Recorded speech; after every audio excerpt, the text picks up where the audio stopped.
Here we go, we've got the eggy shape up here, and the first thing we'll do is map it out.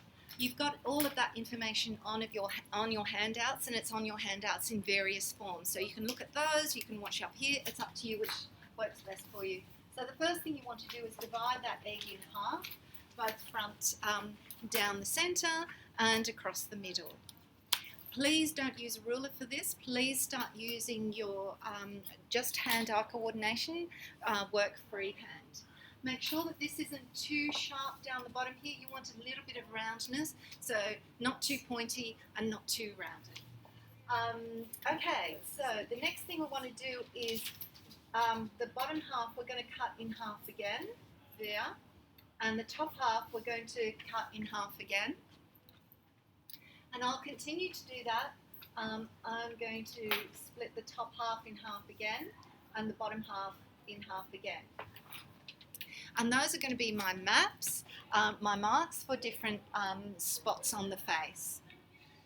Now, depending on what kind of cuteness you want or what sort of effect you want, there are various ways of dealing with this.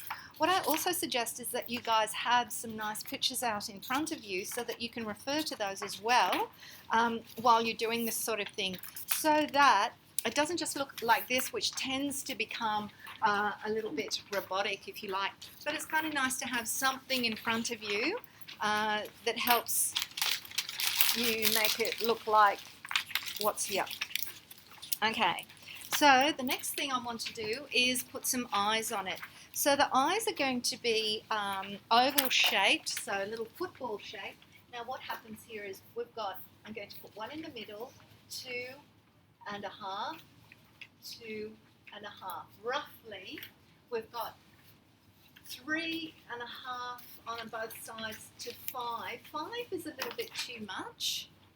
So we'll try for this kind of look. The eyes are fairly wide apart. If eyes are wide apart, they tend to look cuter than if they're close together. Okay, close. So, we're doing a circle in the middle, then another on the other side. Yeah, sort of little ovals, little football. So just start with that through that centre line. Again, this is just mapping. And then what we'll do is work on the eyes. So I'm going to put a straight line on the inside and the outside, and a straight line on the inside and the outside. Can you do it in a different coloured pen? Yeah, like you can definitely use a lighter pencil, for instance a B, and then over the top, when you're feeling confident, then you can use 2B, something like that. That would be a good idea, so that you can get rid of some of the mapping bits. It doesn't matter that much, but it would be nicer to do that. Could you do it with a different colour on the board as well to see whereabouts? That's what I am doing. I'm using the green is actually my mapping, and the black is going to be what I'll finally do. It's just the light I can see. Yeah? Yeah. Are you in an okay spot? There's another spot up there. If you it's okay, it was just the way the pen was. All right. Now what I'm going to do, just to make it fairly simple, I'm just going to do an upside down semicircle in the middle of that eye there. Okay? And those are going to be my eyes. Now I'm going to get rid of these kind of placeholder eyes over here. And now I'm already starting to have something that looks like it should do, I hope. And I'm going to do a straight line here and a straight line there, a straight line here and a straight line there, and then a curve and a curve and a curve and a curve. I'm going to do my upside down kind of sunset up there like that. Okay? So they're the first things I'm going to do. I'll let you catch up with those. Just have a quick whip around. That's it. Don't be too heavy-handed just yet. And get rid of the spare eyes now. A little bit further apart, your eyes. So the eyes need to be kind of in the middle, or even a bit further apart of each half. That's good. Yep. So these eyes need to be kind of in the middle of this half, or a little bit towards the outside if in doubt.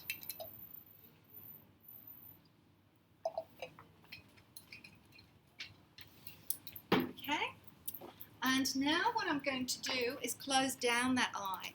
What happens is that I find that a lot of people have these kind of scary, big possum eyes, like they've been, hit on the road by a traffic light or something like that. Try not to have scary possum eyes. What we're going to do is put an eyelid across that eye. So just across the top, I'm going to put a lid like that. And that instantly makes it more sultry looking, more fashion, more sophisticated, and so on. Then what I'm going to do, because it's so small, I'm just going to put some little pupils in there, but I'm just going to leave a little bit of light. So I'll close it down with a little bit of black pupil, but I am going to leave a little highlight at the top part of the black pupil. Then what I'm going to do is put some eyelashes on it. Now, eyelashes, again, I have seen ones where they stick up and they end up looking like possum eyes that are scared of, like wire eyelashes that kind of look like this. Try not to do that. It doesn't look sort of very professional. It's probably better just to do a little group of 3 out to the side. Okay, looks probably a little bit more arty, a little bit more fashion, and a bit more subtle. You can add a bit of eyeliner if you want sort of a little bit of darkness around there. Try not to add lines underneath because it looks like she has wrinkles then, and we don't want our models to have wrinkles, of course. So I'll just get rid of that. If you're going to put an extra line underneath, make sure that it's really close to the eye so it looks like eyeliner, not like bags under her eyes. All right, now where are we going to put the eyebrows? Let's get rid of that. If you want to put some shading in, you can, just a little bit at the side there, but I'll get back to the eyes in detail when we do the facial features. Okay, so I've just got a couple of little eyelashes out to the side. Now, let's head up to the top part of the head. It's easier. You see that we've split this in the middle here. This was our center line. And above it, we had sort of 3/4. We had it half, and half again, and half again. Now, those lines are there for a particular reason. This first line here, this first quarter in the top half, is going to be where the top of the eyebrow reaches. Try not to make it higher than that. If you make it higher than that, it'll end up looking like a cartoon, yeah? Now, eyebrows are actually used a lot for expression in cartoons, especially of animals, like, Walt Disney, whatever, The Lion King, and so on. Lions and so on don't have faces like humans, so it's hard to show the expression, but the way they do it is with the eyebrows, yeah? And that's why it's very important that eyebrows are really well done for fashion as well. You don't want to go above that line if possible, unless you're doing it deliberately. Also, you want to go between the corner of the eye, at least. So what we're doing is fitting the eyebrow. Now, what you tend to do is go just above the pupil here. So I could put a destination point there. I can put a slight thing downwards here, and then down that way. And what you can do now is just some lines in the direction of the eyebrows, but make them quite fine. I wasn't able to do that here with this thick pen, but try and do some nice fine hairs if you like to define the eyebrows. I'll do it again over here, so up the hill and down the hill, where you've got sort of 1/3, 2/3. Okay?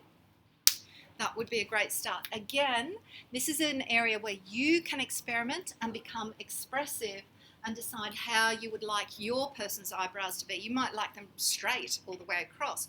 You might like to have them right across the forehead. That's all up to you to play with, but at least we want to have some very conventional ones, and that would be a great start. Another one would be to have it going up in the opposite direction. So even though I've done that one there, what I can do is do it 1/3, 2/3 like that. which again changes her expression, makes her look more like her eyes are open or quizzical. Yeah. All right, so here we have eyebrows done. The mark in the middle of the forehead is not so important in this case. The next mark along is. It's going to be the hairline. So that means this is where the hair starts. And what we do is just a slight curve through there. That'll be where the hairline starts. And then what we need to do is a curtain down the side. But to do that, first of all, we need to map in the ears. So the ears go between the center line here and, so here's our line through the middle of the face. The ears are going to go from the middle of the eyes to the nose. This is the bottom of the nose. So this middle part here of the face, that's where our eyes are going, ears are going to be. Ears, how do we do ears from front on? We're just going to do half a peanut. So a bigger curve here and a smaller curve here. Here we go, half a peanut. And another half a peanut. That's all we need for a front on. We want to keep it quite simple. Okay, once you've got the ears in, what we can do is the curtain at the side of the hairline that goes from this curve at the top down to our peanuts. And I'm just going to curve that down there, and I'm going to curve it down there like that. Now all that is a hairline. You do it quite gently because either you're going to put hair over the top of it or you're going to stretch hair away from it.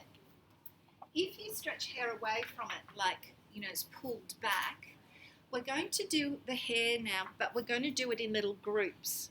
We're going to start from the roots out and the tips in, like this. So groups of 1, 2, 3, and in the corners, 1, 2, 3.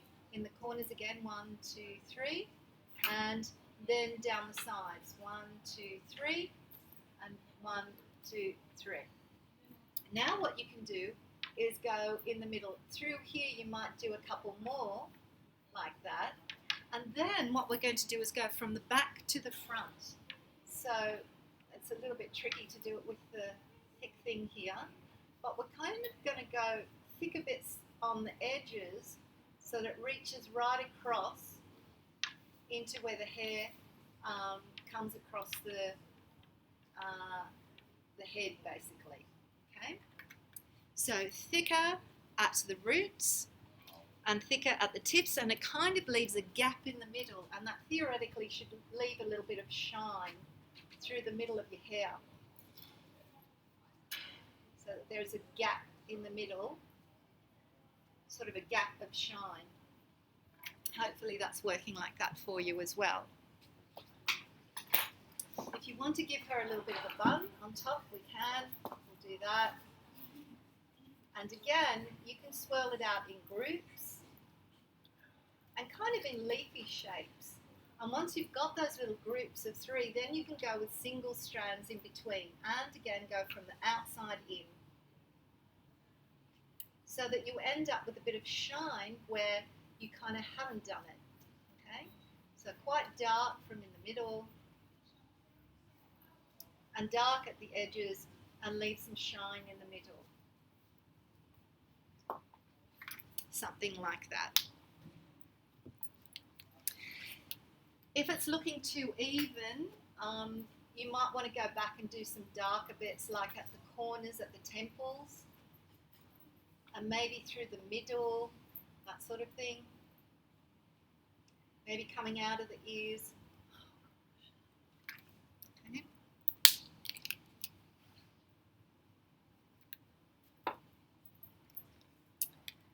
Okay, now I think we've covered pretty much that. What I forgot to do with the eyes was to give her a crease over the top of the eyelid. So I'm going to give her a little crease up there. Oops. And up here. So it looks reasonably natural through there. I know, I realise I've got 2 different eyebrows, but I'm just sort of experimenting there. Okay, so once we've got that, we need to go to the nose.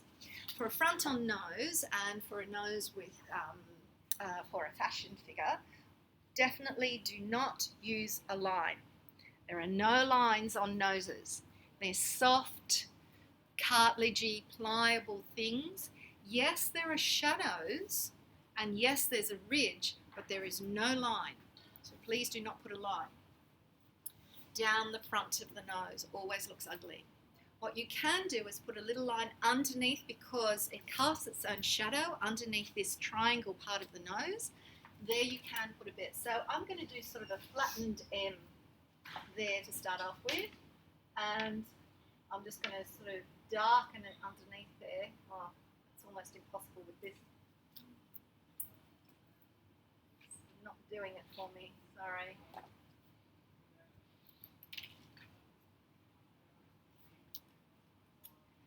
That's as much as I can manage with this here. Sorry about that. Don't put any lines down here. I'll get back to shading in a minute. That should do us for the nose. Just a little gentle line, flattened M underneath. And this is at halfway, between halfway. Here's your halfway line of the whole head. And here is halfway between the eyes and the chin. Yeah? Does that make sense? Now let's get on to the lips. So what we do here is another flattened M for the top lip, and a little boat for the bottom lip. Okay? Well, I missed all. Sorry? I missed all of that. You've got a little M, flattened M for the top lip, and a little boat for the bottom lip. And they don't quite get to the corners. Like the top lip is a little bit wider than the bottom lip. It just tends to work out better that way. So that's as much as we need there. Now I've got a fairly long neck here. Just from down here, I'm going to give her just a little bit of shoulder. And now I'm going to start with a little bit of shading on that face. Just use your pencil sideways, and now we can get our nose in without doing a line. So I'm going to get the planes of the face. I'll show it to you in the green. So I'm going to think that the light is coming from over here, and everything away from that is in shadow. So over here, this is a little bit like our chiaroscuro principle from last week. So I'm going to mark it across here, perhaps in a bit where the brow bone is, around here, down the side of the nose, and under the chin, and across here. So this is going to be where my core shadow falls. That's where the light falls away from the roundness of the face. So what I'm going to do is go in there, and across here, I'm going to do some shading right through here, and a bit of a curve here. Actually, I'm going to put my CSM muscle in there as well.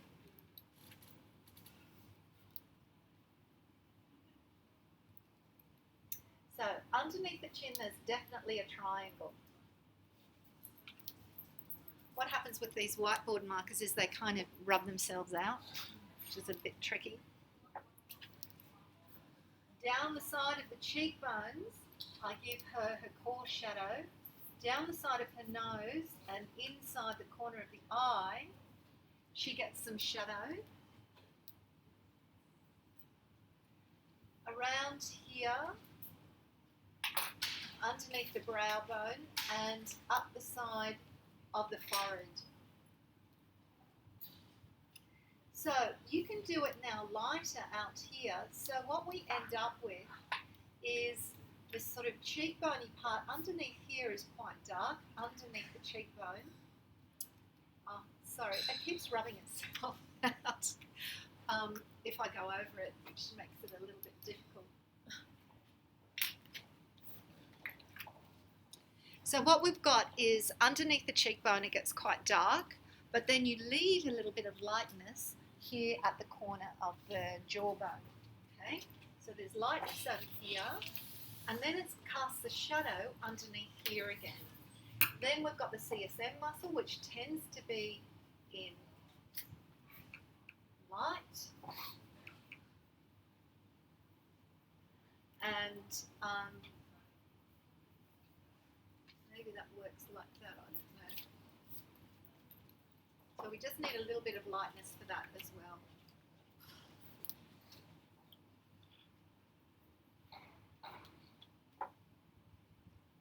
And I'm going to colour her ear in dark as well, so the ear can go quite dark. Now on this side, you want to go a little bit darker here, around the nose as well, and potentially underneath here, and potentially underneath the chin.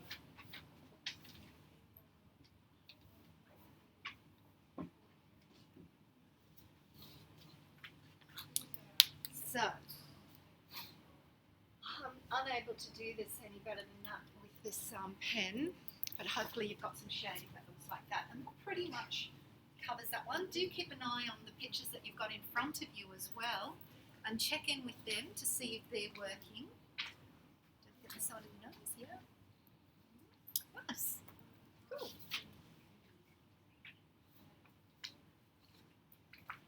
Yep. Lovely. Great colouring. Oh wow. All right. How was that? All worked well? Yeah. Okay. I think this is trying to make it not really cartoony, which is my struggle. Yeah. Trying